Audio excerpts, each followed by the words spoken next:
Assalamualaikum warahmatullahi wabarakatuh. Perkenalkan, nama saya Muhammad Revan Mahardika dengan NPM 2557071-003, Prodi Manajemen Informatika. Pada kesempatan ini saya akan menjelaskan tentang dua konsep fundamental dalam pemrograman C++ sebagai tidak berganti karena saya berkehalangan hadir pada Zoom Meet yang lalu.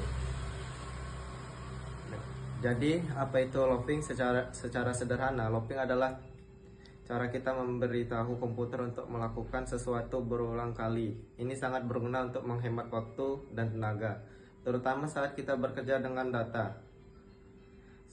Jenis-jenis looping di C++. Yang pertama, for loop digunakan ketika tahu jumlah perulangan yang akan dilakukan. While loop digunakan ketika jumlah perulangan tidak pasti dan akan berhenti jika kondisi sudah tidak terpenuhi. Yang ketiga, do while loop, mirip dengan while loop, namun blok kode akan dieksekusi setidaknya satu kali sebelum kondisi diperiksa. Di C++ ada tiga jenis looping utama. For loop cocok jika kita sudah tahu pasti berapa perulangan yang akan terjadi.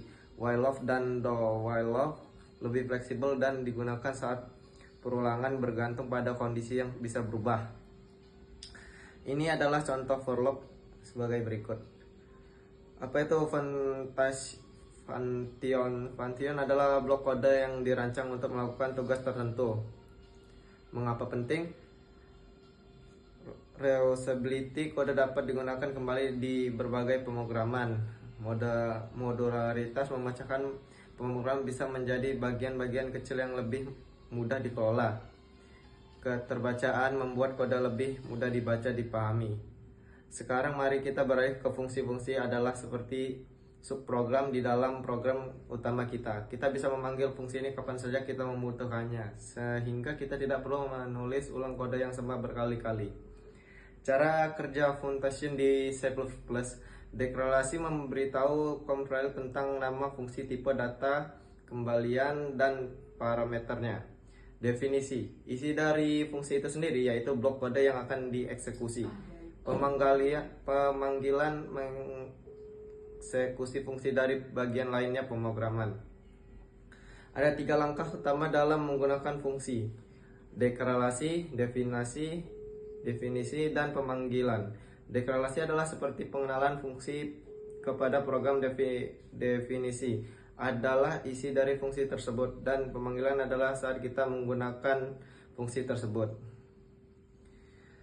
Ini adalah contoh fungsi sederhana yang menjumlahkan dua angka fungsi, tambah menerima dua parameter A dan B, dan mengembalikan hasil penjumlahan di fungsi main ketika memanggil fungsi tambah dan menyimpan hasil di variabel. Kesimpulan, looping dan function adalah dua pilar penting dalam pemrograman C++. Looping membantu kita mengoptimalisasikan tugas-tugas yang berulang. Function membantu kita menulis kode yang lebih bersih, modular, dan dapat digunakan kembali. Menguasai kedua konsep ini akan sangat meningkatkan kemampuan pemrograman Anda. Sebagai kesimpulan, baik looping maupun fungsi adalah alat yang sangat kuat dalam C++. Dengan memahaminya, kita bisa menulis pemrograman yang lebih canggih dan efisien. Terima kasih, itu saja dari kesimpulan saya tadi. Saya akhiri. Wassalamualaikum warahmatullahi wabarakatuh.